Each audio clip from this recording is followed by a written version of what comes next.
Welcome, Mohit. Thank Thank you you, for Kathleen. joining me. We heard some troubling news at the start of the discussion this morning, and that's that cancer rates, after years of declining, are now on the rise. And I know that AstraZeneca has been very, very active in the oncology space. So when you look at what's happening, what are your thoughts on the challenges that the cancer research field faces right now? Yeah, it's quite shocking to hear that this year we'll cross 2 million mark in terms of number of people diagnosed with cancer here in the United States.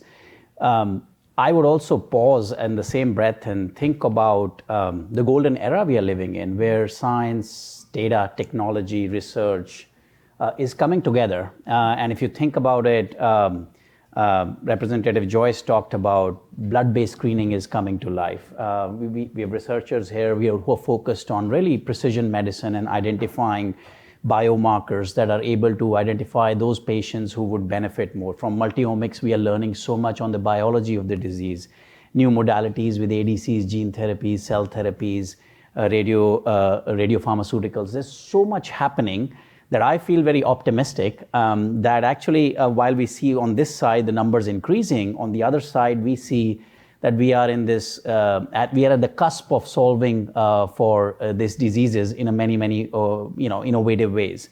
And I look at it and then I think of the work happening here at the Hill and across the ecosystem, and we are able to today talk about moonshot and being able to say we want to reduce cancer deaths by 50% in the next 25 years, or companies like ours who have been based on this innovation and the work happening in the labs and coming to forefront are able to talk about that we want to eliminate cancer as a cause of death. And we can do that because we see proof points happening on the way. So yes, on one side, it's really shocking to see those numbers go up, and especially in younger populations. Right. But on the other side, the hope is there. And I'm also very optimistic, and I tell my 10-year-old what was, what we saw, and we were watching Star Wars the other day, and we were talking about like, hey, this sounded like fiction many years ago, but many things could be possible.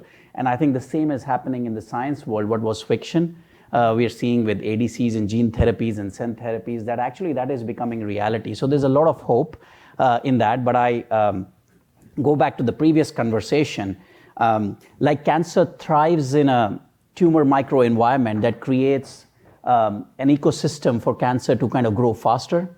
Policy is an ecosystem for innovation.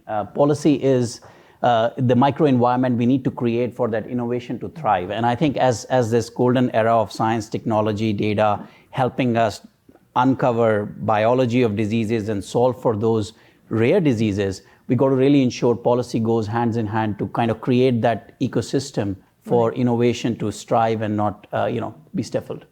Let's talk about that policy. I think we all heard the congressman express their concerns that there are some measures in the Inflation Reduction Act that they believe could potentially stifle rare drug innovation. And I know that when it comes to cancer, that is particularly concerning because 1 in 4 deaths from cancer are from rare cancers. Yep. So you are right now on the front lines of innovation, of new drug therapies. What are you seeing when it comes to the impact of the IRA? Yeah, I think the congressman's view was absolutely spot on. If we rewind back a little bit, and I'll start from where I was talking about innovation and the ecosystem. In 1983, 41 years ago, Congress passed Orphan Drugs Act, right?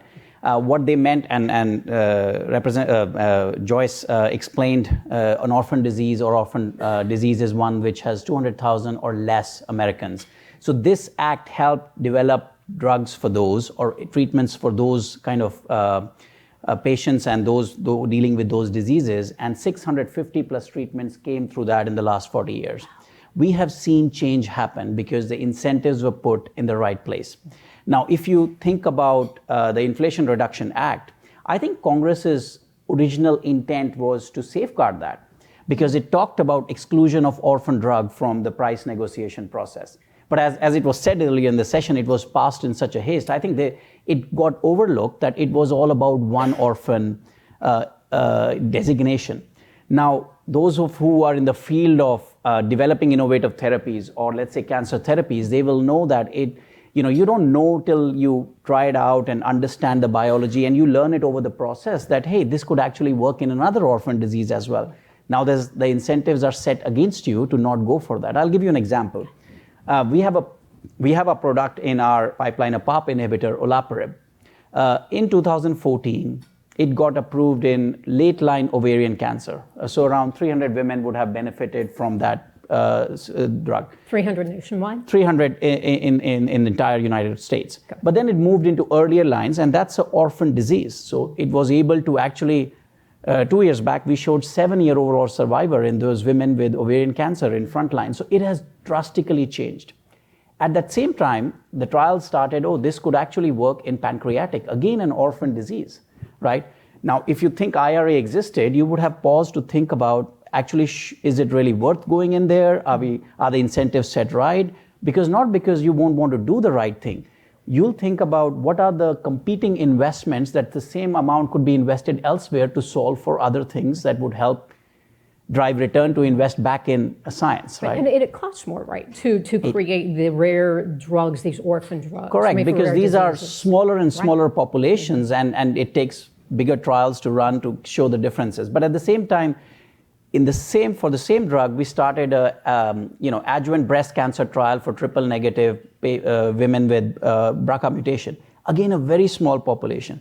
It took 8 years for that trial to show that it had 32% reduction in the risk of death. So it is really solving for a huge unmet need for those. And this is a non-orphan. Mm-hmm. So what the representatives today morning were talking about is actually really true, that when you have an orphan drug designation, you want to really take it to other orphan diseases, but also non-orphan diseases. So you really want to look at how do we ensure the incentives continue to support that if you develop one orphan and go to another, that you are not going to be negotiated earlier. Or if actually you found that it could go into a non-orphan disease and help people, then the clock starts later. So the incentives to be set appropriately for following the science and delivering for patients. Are we actually seeing companies pull drugs from development as a result of the IRA? Absolutely there are discussions that happen there, and not because you don't want to do the right thing. It's because it's competing with another priority. Here you have something that you could develop for a small population. With the same amount, you could develop something to solve for an unmet need for a bigger population. So, you've got those discussions to happen because resources are limited. So I think it's because of IRA you're not putting this in place. It's because the incentives are not set appropriately. And there are reports that talk about, and I caution people, we won't see it today. Because the drug development process takes years. A decade later, 2 decades later, the Americans who would be facing cancer, instead of saying now it's a chronic disease, we can live with cancer and continue our lives, we would see around, and there's a report out there which talks about 139 or 140 less drugs developed for these. And it's going to be 2 decades later or a decade later. So I think the impact is not going to be visible today. So you're saying it's your children, absolutely, our grandchildren. Absolutely. Wow. And I think that's where we owe to doing things right and really getting around, like having these discussions and putting our efforts around solving for what is going to come. And we saw in the last 2 decades, and we started with mortality had been going down, but incidence is going up. And it's because of the investments in research and the policy and the ecosystem that existed that had that force. We need to continue with that force to ensure that the next 2 decades see improvements in mortality further and potentially eliminating cancer as a cause of death. So the congressman talked about the Orphan Cures Act. Do you believe that's the best way to rectify the situation? Yes, I think that is an absolutely a bipartisan support and I think across the industry ecosystem support in terms of solving for what we know is one of the flaws and would get in the way. And I think I encourage people to understand, read that and really gather support around it. Because at the end of the day, as I said, if we are able to support that innovation system, we'll be able to really bring more diseases, more treatments for these diseases. And it was said in the morning, We talk about rare cancers, but it's not rare. It is not at all rare. And I mean, I have personally have dealing with cancer in my family, and I'm sure many people here in this room either have direct friends, family, or are dealing with cancer somehow or the other. And it's going to only increase.